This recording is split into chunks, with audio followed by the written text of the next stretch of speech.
नमस्कार, मैं हूं रंजीत। मरकरी माइक में आपका स्वागत है। आज हम बात करेंगे मैनपुरी में हुए बवाल की।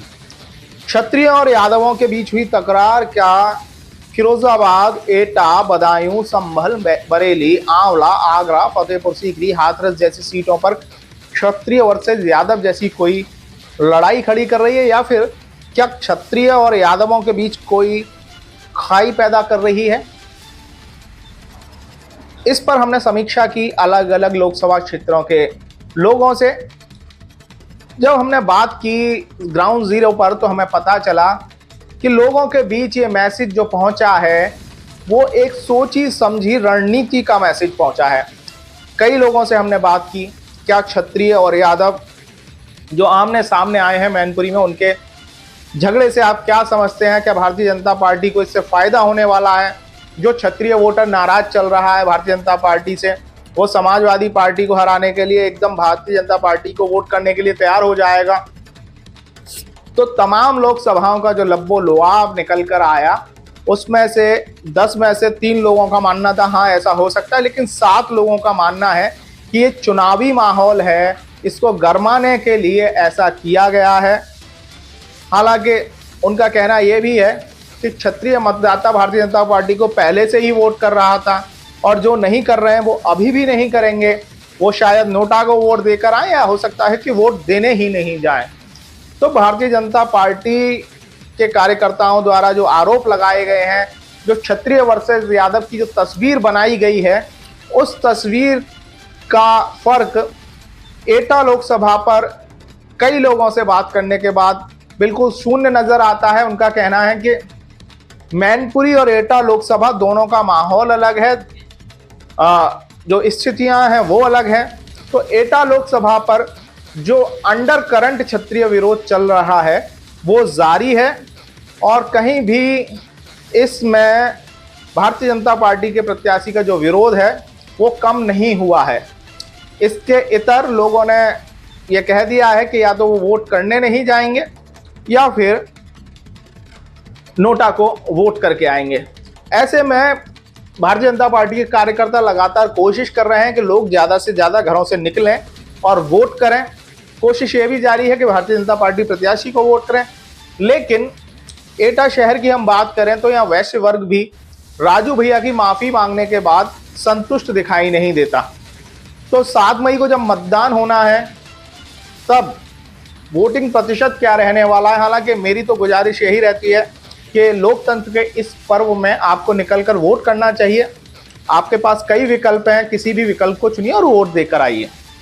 नोटा भी एक विकल्प है, लेकिन मतदान का प्रतिशत बढ़ेगा उससे। जो हमारा स्वस्थ लोकतंत्र की हम परिकल्पना करते हैं वो साकार होती है जब आप वोट करते हैं। अगर हम बात करें फिरोजाबाद लोकसभा की, तो फिरोजाबाद लोकसभा पर भी जो लड़ाई है वो समाजवादी पार्टी और भारतीय जनता पार्टी के बीच है। चौधरी बशीर जो हैं वो खेल बिगाड़ने की कोशिश कर रहे हैं समाजवादी पार्टी का, लेकिन चौधरी बशीर कहीं भी इस लड़ाई में खेल बिगाड़ते हुए दिखाई नहीं देते। एक तरफा समाजवादी पार्टी प्रत्याशी अक्षय यादव की तरफ कास्ट कॉम्बिनेशन और वोट कॉम्बिनेशन के आधार पर यह लड़ाई एक तरफा सी नजर आती है, क्योंकि चंद्रसेन जादौन 2019 के मुकाबले की जब हम बात करते हैं तब शिवपाल यादव इस लड़ाई में मेन स्तंभ थे, जो सीधा सीधा 1 लाख वोट का नुकसान समाजवादी पार्टी का करके गए थे, जिसके एवज में भारतीय जनता पार्टी के चंद्रसेन जादौन 35,000 के लगभग वोट से समाजवादी पार्टी से जीते थे। अक्षय यादव को उन्होंने शिकस्त दी थी। लेकिन 2024 के समीकरण में कहानी इसके अलग समाजवादी पार्टी के पक्ष में ज्यादा दिखाई दे रही है। हालांकि ये चुनाव है, कब पलट जाए, किस बात पे पलट जाए, ये आने वाला वक्त बताता है। 4 जून को परिणाम आएगा। फिलहाल फिरोजाबाद किले की लड़ाई पर समाजवादी पार्टी एज लेती हुई दिखाई दे रही है और मुकाबला बहुत कांटे का है। अगर बात हम करते हैं फतेहपुर सीकरी लोकसभा की, तो फतेहपुर सीकरी लोकसभा पर रामनाथ सिकरवार कांग्रेस के जो फौजी बाबा हैं वो राजकुमार चाहर को जबरदस्त टक्कर दे रहे हैं। मुकाबला कांटे का है। राजकुमार चाहर के जो करीबी लोग हैं उनसे जब बात करिए आप, तो इस समय वो 20,000 से चुनाव जीतने की बात कर रहे हैं, 10,000 से चुनाव जीतने की बात कर रहे हैं। यानी जो 4,95,000 वोटों से जो प्रत्याशी 2019 के चुनाव में चुनाव जीता था, अब वो 20,000 से चुनाव जीतने की अगर उसके समर्थक बात करने लगे तो कहीं ना कहीं मामला फंसा हुआ है। तो फतेहपुर सीकरी बहुत स्पष्ट नहीं है कि भारतीय जनता पार्टी चुनाव जीतेगी या कांग्रेस। मुकाबला बहुत कांटे का है। 7 मई को कल मतदान होना है। किसके पक्ष में क्या होगा, 4 जून को परिणाम पता चलेगा। इसके बाद हम बात कर लें हाथरस लोकसभा सीट की। तो हाथरस लोकसभा सीट पर 3 प्रत्याशी हैं। समाजवादी पार्टी से जसवीर बाल्मीक हैं और भारतीय जनता पार्टी से अनूप प्रधान हैं। बसपा ने यहाँ हेम बाबू धनगर को टिकट दिया है। हाथरस सीट चूंकि परंपरागत भारतीय जनता पार्टी की सीट रही है, इस सीट पर कोई भी समीकरण चला हो लेकिन हाथरस हमेशा भाजपा के पक्ष में जाती रही है। हालांकि जसवीर बाल्मीक ने मैदान में उतरकर अनूप बाल्मीक को फंसाया जरूर है, लेकिन ये सीट भारतीय जनता पार्टी के पक्ष में ज्यादा दिखाई देती है। हाथरस से आगे बढ़ेंगे। हालांकि हाथरस में हम जाटों की नाराजगी की बात करें तो अग्निवीर योजना को लेकर जाटों में नाराजगी जरूर है। जयंत चौधरी भारतीय जनता पार्टी के साथ आए, उसके बावजूद जाट इन सब मुद्दों को लेकर नाराज है। लेकिन उनका लास्ट में वोट कहां जाएगा, वोट कास्ट किसे करेंगे, वो क्षत्रियों की नाराजगी क्या भारतीय जनता पार्टी के प्रति है, वहां पर वो भी थोड़ी बहुत दिखाई देती है। क्षत्रिय नाराजगी जो पश्चिमी उत्तर प्रदेश में एक पहले चरण और दूसरे चरण के दौरान देखने को मिली थी, वैसी नाराजगी तीसरे चरण तक आते आते हाथरस में दिखाई नहीं देती। हालांकि एटा लोकसभा पे अब जब जाते हैं तो ये अंडर करंट चल रही है। हाथरस पे क्या है स्पष्ट नहीं है। हालांकि तो हम यहाँ कह सकते हैं भारतीय जनता पार्टी जो है वो प्रभावी है और भारतीय जनता पार्टी के पक्ष में ये सीट जा सकती है। हालांकि समाजवादी पार्टी को यह नकारा नहीं जा सकता। हाथरस के बाद अगर हम बढ़ते हैं एटा लोकसभा सीट बात कर ही चुके हैं, मैनपुरी पर आते हैं। मैनपुरी लोकसभा सीट क्योंकि परंपरागत लोकसभा सीट रही है, समाजवादी पार्टी की सपा सुप्रीमो मुलायम सिंह यादव की सीट रही है। उनके निधन के बाद डिम्पल यादव उपचुनाव में सीट पर जीती थी। तो इस दफा ठाकुर जयवीर सिंह के जाने से जब भारतीय जनता पार्टी और क्षत्रिय समाज इस तरह का माहौल बना रहे हैं, वहां क्षत्रिय वर्सेस यादव की बात होने लगी है, तब इस सीट पर भारतीय जनता पार्टी निश्चित तौर पर समाजवादी पार्टी के सामने लड़ाई लड़ने की कोशिश कर रही है। लेकिन स्थानीय ग्राउंड जीरो की रिपोर्ट्स के मुताबिक इस सीट पर समाजवादी पार्टी ज्यादा भारी है। तो ये सीट समाजवादी पार्टी यानी डिम्पल यादव के पक्ष में जाने के आसार हैं। हालांकि चुनाव है, कुछ भी हो सकता है। बात करेंगे एटा के बाद आंवला सीट पर। आंवला सीट पर धर्मेंद्र कश्यप भारतीय जनता पार्टी के उम्मीदवार हैं।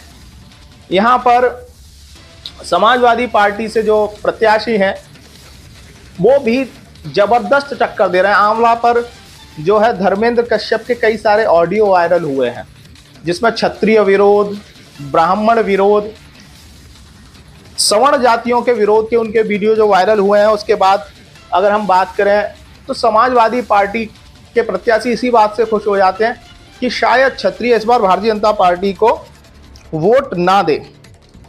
तब ऐसे में नीरज मौर्य, वहां समाजवादी पार्टी के प्रत्याशी हैं नीरज मौर्य, और आबिद अली बसपा से चुनाव लड़ रहे हैं। तो Samajwadi party versus Bharatiya Janata party, कड़ा मुकाबला है आंवला पर और बराबर की टक्कर है। हालांकि वोट जो जातिगत वोट समीकरण है उसके आधार पर भारतीय जनता पार्टी थोड़ी सी भारी दिखाई देती है इस सीट पर। बात करेंगे बरेली की। बरेली सीट पर प्रवीण सिंह ऐरन समाजवादी पार्टी के उम्मीदवार हैं। वहीं छोटेलाल गंगवार को संतोष गंगवार की टिकट देकर भारतीय जनता पार्टी ने उम्मीदवार बनाया है। संतोष गंगवार की नाराजगी के बाद क्या गंगवार एक मुश्त वोट छोटेलाल गंगवार को करेंगे, इस पर भी प्रश्न चिन्ह लगा हुआ। हालांकि प्रवीण सिंह ऐरन दमदार प्रत्याशी रहे समाजवादी पार्टी की ओर से, और अगर ध्रुवीकरण नहीं होता है तो यहां पर भारतीय जनता पार्टी के सामने कड़ी चुनौती है। और वोटों का ध्रुवीकरण हो जाता है तो निश्चित तौर पर भारतीय जनता पार्टी यहां भारी दिखाई देती है, क्योंकि संतोष गंगवार लगातार ये सीट जीतते रहे हैं। तो बरेली भी एक 7 मई में जो मतदान होगा वहां बरेली भी एक सीट है जिसको लेकर चर्चाएं जोरों पर है। समाजवादी पार्टी टक्कर दे रही है। अब बात करते हैं वीआईपी सीट बदायूं की।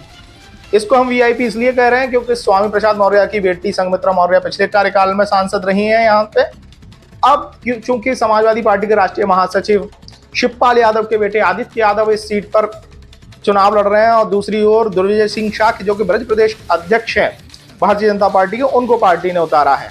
तो यहाँ यादव वर्सेस शाक्य का मुकाबला है। समाजवादी पार्टी और भारतीय जनता पार्टी में जबरदस्त टक्कर यहाँ देखने को मिल रही है। धर्मेंद्र यादव इस सीट पर लगातार चुनाव जीतते रहे और 2014 की मोदी लहर में भी धर्मेंद्र यादव यहाँ से चुनाव जीते थे, लेकिन 2019 में संघमित्र मौर्य ने यह चुनाव जीता था। लेकिन इस सीट पर चाचा शिवपाल यादव के आने के बाद ये सीट जबरदस्त फंसी हुई है। और अगर हम बात करें, शिवपाल यादव ने कई थानेदारों पर यह आरोप लगाया है कि सपा कार्यकर्ताओं की उन्होंने गिरफ्तारी की है। बदायूं जनपद के सभी थानों में लगभग समाजवादी पार्टी, जो शिवपाल यादव ने आरोप लगाया है कि जितने भी ग्रामीण थाने हैं इनमें थाना अध्यक्षों ने सपा कार्यकर्ताओं की गिरफ्तारी की है। 40 से 45 सपा कार्यकर्ता गिरफ्तार होने का आरोप शिवपाल यादव ने लगाया था और चुनाव आयोग से शिकायत की थी कि ये चुनाव प्रभावित किया जा रहा है। तो निश्चित तौर पर बदायूं भी बराबर की टक्कर की सीट है। तो ये 7 मई को जो मतदान होना है, तो इसमें अगर यादव वर्सेस क्षत्रिय समीकरण की जो मैंने चर्चा शुरू की थी, उस पर चुनाव में कोशिश जरूर की गई मैनपुरी के जरिए कि क्षत्रिय वर्सेस यादव ये समीकरण तय किया जाए और उसके बाद जो क्षत्रिय नाराज हैं भारतीय जनता पार्टी से, वो शायद भारतीय जनता पार्टी के साथ एक मुश्त होकर वोट करने निकल कर आए। लेकिन चुनाव में ऐसा कहीं भी दिखाई नहीं देता इन लोकसभाओं में। जो क्षत्रिय विरोध में है वो अंडर करंट है। और इसमें आगरा लोकसभा की भी हम बात कर लेते हैं। आगरा लोकसभा पर भी क्षत्रिय अंडर करंट में है। अगर उन्होंने स्टार्टिंग में विरोध शुरू किया था तो वो विरोध अंदर खाने जारी है। अब ये 4 जून को परिणाम बताएंगे कि इन लोकसभा सीटों पर क्या वाकई उस क्षत्रिय विरोध जो पश्चिम में पहले चरण से शुरू हुआ था वो तीसरे चरण तक जारी रहा या नहीं। कितना प्रतिशत मतदान 7 मई को हुआ। गुजारिश यही वीडियो खत्म करते करते कि इस लोकतंत्र के पर्व में आप निकलकर वोट करिए, ज़्यादा से ज़्यादा वोट करिए, जिससे इस स्वस्थ लोकतंत्र की परिकल्पना को साकार किया जा सके। हमारा वीडियो सब्सक्राइब करिए, हमारा वीडियो लाइक करिए, हमारा चैनल सब्सक्राइब करिए। नमस्कार।